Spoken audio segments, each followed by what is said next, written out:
اللہ الرحمن الرحیم۔ Dear students, last lecture میں ہم نے آسمانی کتب کا بنیادی تعارف پڑھا تھا۔ قرآن مجید پر قیامت تک عمل کیا جائے گا، لیکن پہلی تمام آسمانی کتب پر ایمان لایا جائے گا۔ ان پر ایمان لانے کا مطلب بھی ہم نے کل پڑھا تھا کہ ان کے بیان کردہ قوانین ان کے زمانے میں قابل عمل تھے، لیکن قرآن مجید جب نازل ہوا تو اس نے پچھلی تمام کتابوں کے تفصیلی قوانین کو منسوخ کر دیا، اور اب قیامت تک قرآن مجید کے بیان کردہ قوانین پر ہی عمل کیا جائے گا۔ اس لیے اللہ تبارک و تعالی نے اس کتاب کو تمام کتابوں پر فضیلت اور فوقیت عطا کی۔ آج ہم قرآن مجید کی اہم خصوصیات، یہ لانگ کویسچن بنتا ہے، اس کو ڈسکس کریں گے۔ قرآن مجید کی اہم خصوصیات میں سے پہلی خصوصیت یہ ہے کہ یہ آخری آسمانی کتاب ہے۔ جس طرح آپ صلی اللہ علیہ وآلہ وسلم خاتم النبیین ہیں، اسی طرح آپ صلی اللہ علیہ وآلہ وسلم پر نازل ہونے والی کتاب خاتم الکتاب ہے۔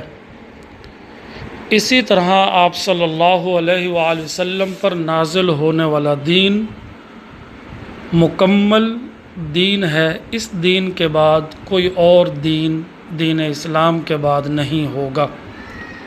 اس لیے اللہ تبارک و تعالی نے آپ صلی اللہ علیہ وآلہ وسلم پر جو کتاب نازل کی، اس کتاب کو قیامت تک کے تمام انسانوں کے لیے سرچشمہ ہدایت بنا دیا اور قابل عمل بنا دیا۔ تو قرآن مجید آخری آسمانی کتاب ٹھہری۔ دوسرا ہے محفوظ کتاب۔ یہ واحد کتاب ہے جس کی حفاظت کا ذمہ خود رب العالمین نے لیا ہے۔ یوں تو ہر دور اور ہر قوم کے لیے رشد و ہدایت کے لیے صحیفے اور کتابیں نازل ہوئیں، لیکن وقت گزرنے کے ساتھ ساتھ، حالات بدلنے کے ساتھ ساتھ ان میں خاصا رد و بدل ہو گیا۔ لوگوں نے بہت ساری باتیں اس میں خود شامل کر دیں اور بہت سارے احکام ختم ہو کر رہ گئے، جبکہ قرآن مجید آج بھی محفوظ، مکمل اور اصل شکل میں موجود ہے۔ اور کیوں نہ ہوتا، اللہ تبارک و تعالی نے خود یہ حکم نازل کیا، اِنَّا نَحْنُ نَزَّلْنَا الذِّكْرَ وَإِنَّا لَهُ لَحَافِظُونَ۔ ہم نے ہی یہ کتاب نازل کی ہے اور ہم ہی اس کے محافظ ہیں۔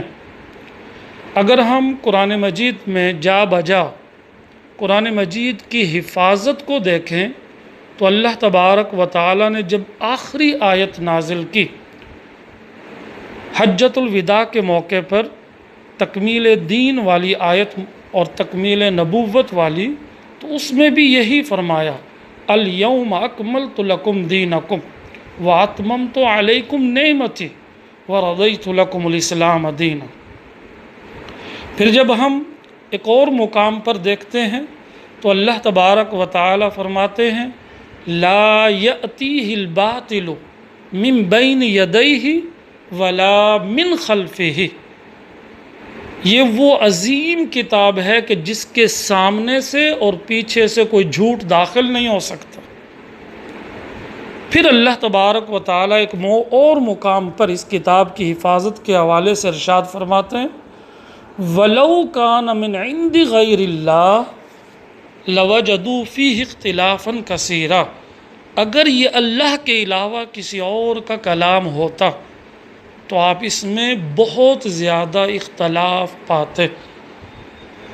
تو ان تمام آیات سے معلوم ہوا کہ یہ کتاب 14 صدیاں اور اس سے آگے تک اور قیامت تک محفوظ اور مأمون چلی آ رہی ہے اور چلتی جائے گی، کیونکہ اس کتاب میں کوئی رد و بدل، کوئی تبدیلی نہیں ہو سکتی۔ یہ ایک مکمل اور محفوظ کتاب ہے۔ اس مکمل اور محفوظ کتاب کا اندازہ اب اس بات سے بھی لگائیے کہ 1933 میں جرمنی کی ایک یونیورسٹی ہے میونخ، وہاں غیر مسلموں نے سوچا، محققین ہیں وہاں کے، ریسرچ کرنے والے ہیں، انہوں نے سوچا کہ یہ جو قرآن مجید کا بار بار دعویٰ ہے اور قرآن مجید کے ماننے والوں کا دعویٰ ہے کہ یہ ایک مکمل اور محفوظ کتاب ہے، کیوں نہ ہم اس کی سرچ کریں کہ ان کے الفاظ، ان کے جملوں میں اور ان کے معنوں میں کوئی رد و بدل تو نہیں۔ تو 1933 میں انہوں نے دنیا بھر سے تقریباً 42,000، ہر دنیا کے ہر کونے سے، ہر جگہ سے تقریباً 42,000 قرآن مجید کے نسخے اکٹھے کیے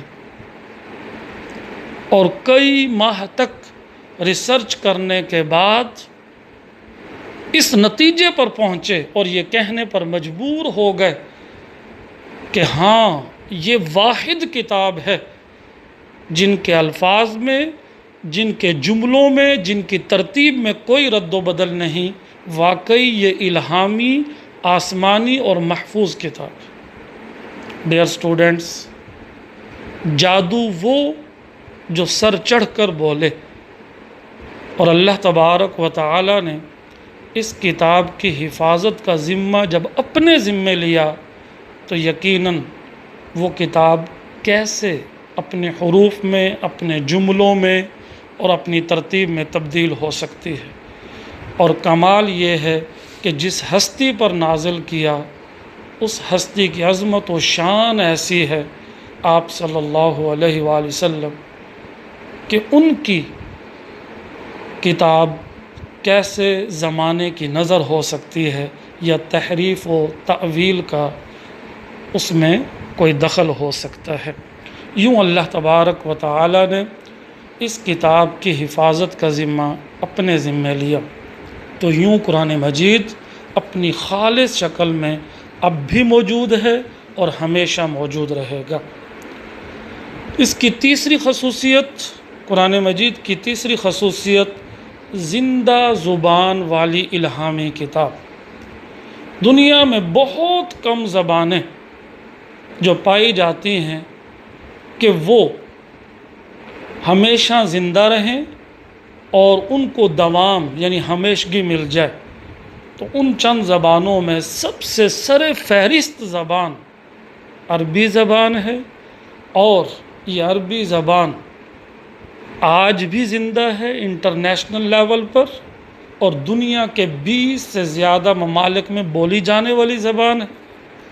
اور اس سے بڑھ کر یہ ہے کہ ہم مسلمان جب قبر میں پہنچیں گے تو ہم سب کی زبان عربی ہوگی، اور جب ہم قیامت میں اللہ کے حضور کھڑے ہوں گے تو ہم جس زبان میں بات کر رہے ہوں گے، سوال و جواب ہو رہا ہوگا، ہمارا حساب و کتاب ہو رہا ہوگا، وہ عمل، وہ پروسیس بھی عربی زبان میں ہے۔ تو اللہ تبارک و تعالی نے قرآن مجید جب نازل کیا تو اس کو ایک زندہ زبان عطا کر دی، جو کہ تمام پہلی آسمانی کتابیں جن میں نازل ہوئی تھیں وہ زبانیں اپنے اپنے زمانے کے مطابق تو موجود تھیں، لیکن آج وہ مردہ ہو چکی ہیں اور ان کو سمجھنے والے بہت ہی کم لوگ ہیں، جبکہ عربی زبان کو سمجھنے والے بہت زیادہ لوگ ہیں، اور آج بھی وہ عربی زبان کو جانتے اور سمجھتے ہیں۔ اس کا اندازہ اس سے لگائیے کہ ایک ان پڑھ معصوم سا بچہ جو کبھی سکول نہیں گیا، بنیادی ایجوکیشن نہیں لی، لیکن وہ عربی زبان قرآن مجید کو ناظرہ پڑھ سکتا ہے، قرآن مجید کو حفظ کر سکتا ہے، اور نہ صرف حفظ کر سکتا ہے بلکہ وہ ہمیشہ کوشش کرے تو اس عربی زبان کو اپنے سینے میں محفوظ کر کے ہمیشہ اس کے نور سے منور ہو سکتا ہے۔ تو یوں اللہ تبارک و تعالی نے اس زبان کو سفینوں میں بھی اور سینوں میں بھی محفوظ کر دیا، اس کتاب کو بھی اور اس کی زبان کو بھی، اور ہمیشہ قیامت تک یہ زبان جو ہے محفوظ اور مامون رہے گی۔ ڈیئر اسٹوڈنٹس، کل انشاءاللہ ہم قرآن مجید کی دیگر اہم خصوصیات جو آپ کے ٹیکسٹ بک میں ہیں اس کو ڈسکس کریں گے۔ والسلام علیکم ورحمۃ اللہ وبرکاتہ۔